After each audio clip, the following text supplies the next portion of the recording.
I should have told you I was afraid of becoming my mother. Not the good parts. Not the way she used to hum while folding laundry, or the way she knew exactly what to say when I was hurt, or the way she could make a home out of nothing. The other parts. The ones I don't talk about.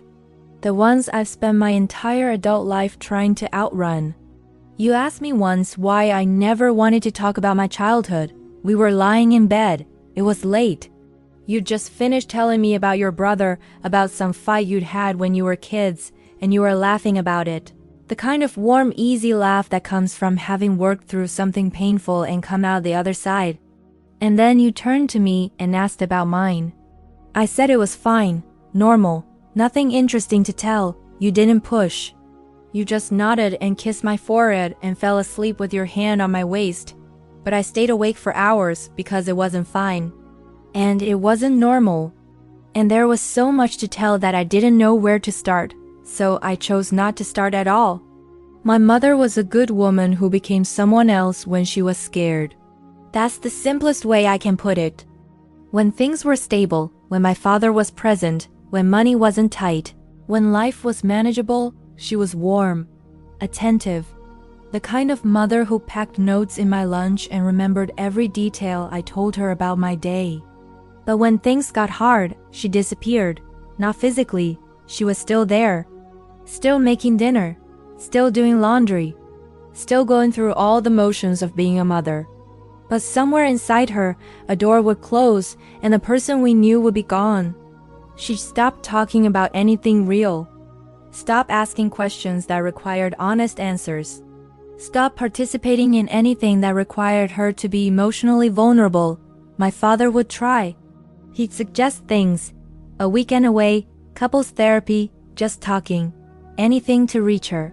She'd say she was fine, just tired, just busy, always fine.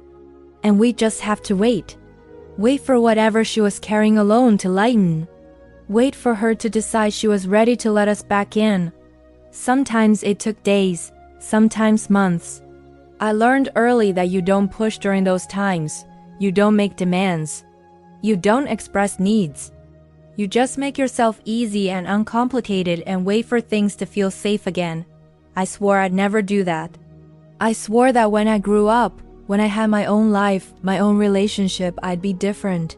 I'd be open. I'd share everything. I never shut someone out the way she shut us out. And then I met you. And for a long time, I thought I'd kept that promise. We talked about everything. Our days, our fears, our histories. You told me about your divorce, about the way it broke something in you that you're still trying to repair. And I listened. I held you. I told you I wasn't going anywhere. And I thought that was enough. I thought because I was showing up for you, I was doing it right.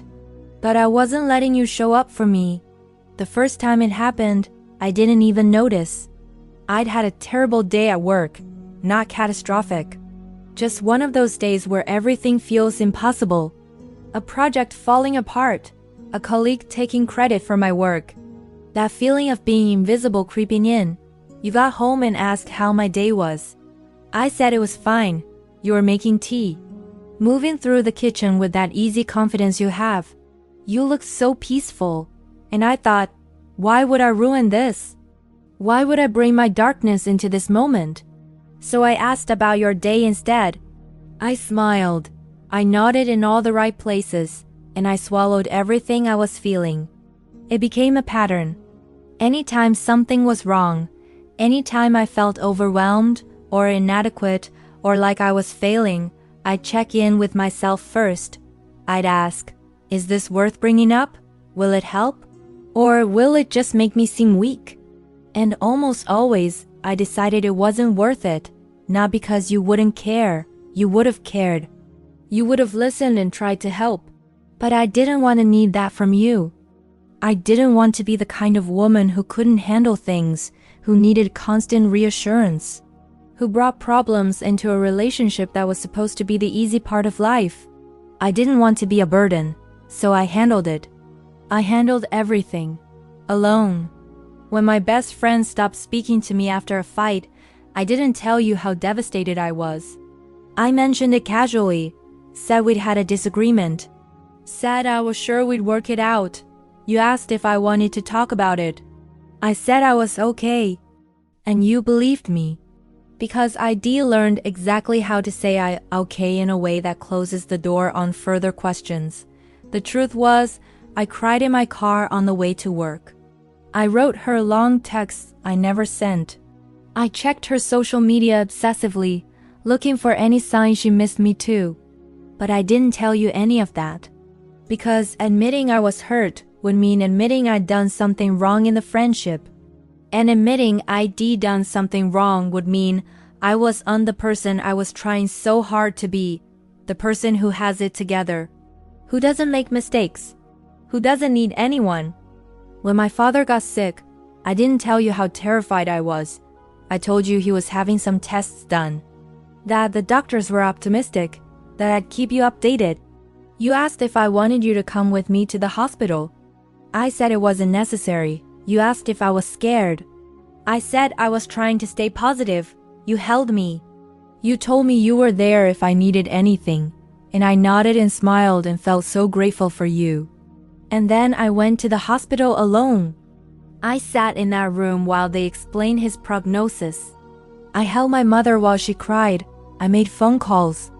I researched treatment options, and I came home and told you it went well, that he was handling it better than expected, which was partially true, but it wasn't the whole truth.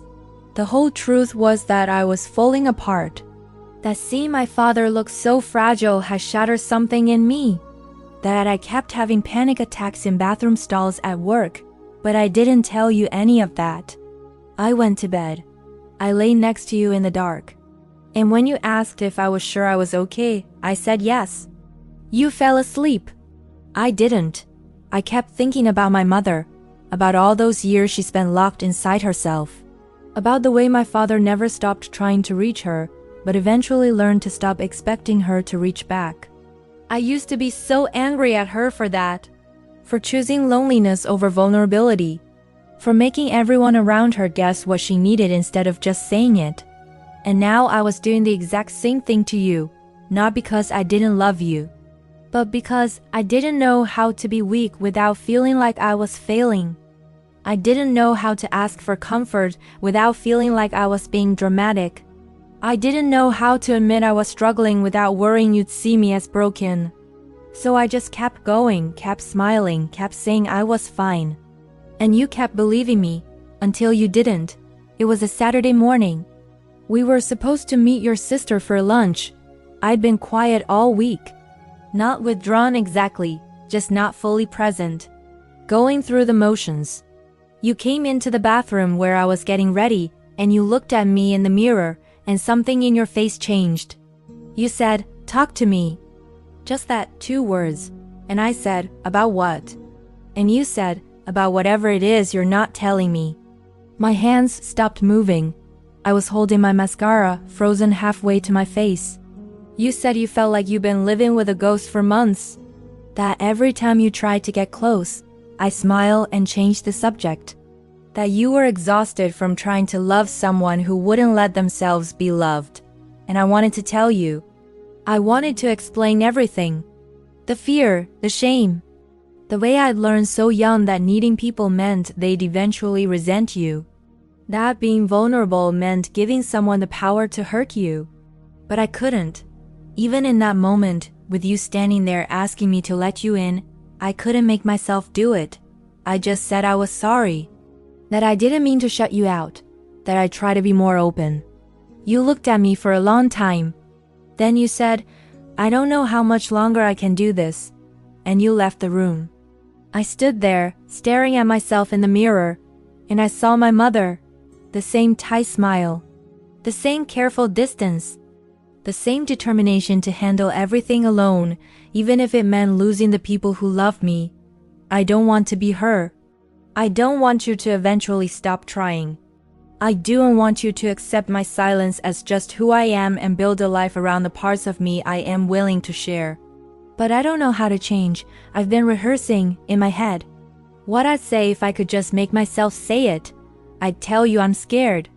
That most days I feel like I'm barely keeping myself together, And if I let you see that, you'll realize I'm not who you thought I was.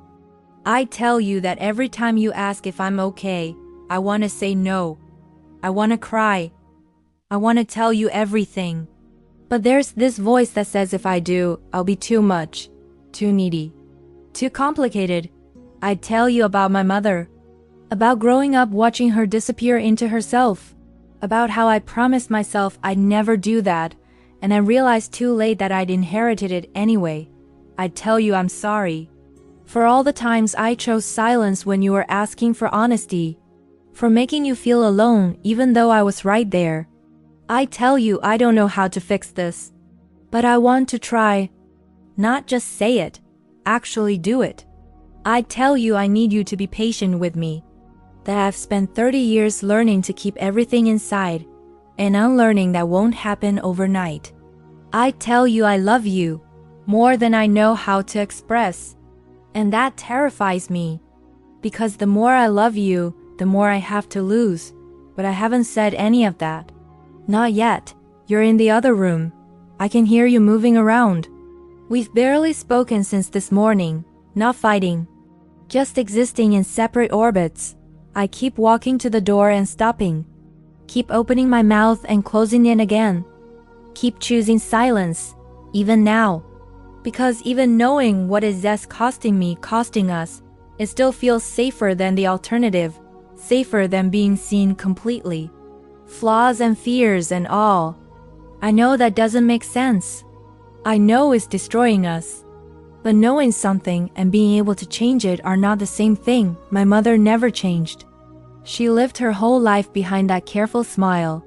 And everyone who loved her just learned to live with the distance. I don't want that. I don't want to look back in 20 years and realize I lost you because I was too afraid to let you know me. But I don't know how to be brave enough. So I'm writing this instead, putting words on paper that you'll probably never read, because this is what I do. I feel everything deeply, and I share nothing, and I watch the person I love drift further away. And I tell myself tomorrow I'll tell you everything. Tomorrow I'll walk into that room and sit down and let myself fall apart if that's what it takes. Tomorrow I'll choose honesty instead of silence, but tomorrow keeps not coming. And I'm running out of time. And I am so tired of being the kind of woman who knows exactly what she needs to say but can never quite make herself say it. I'm tired of being my mother's daughter, but I don't know how to be anyone else.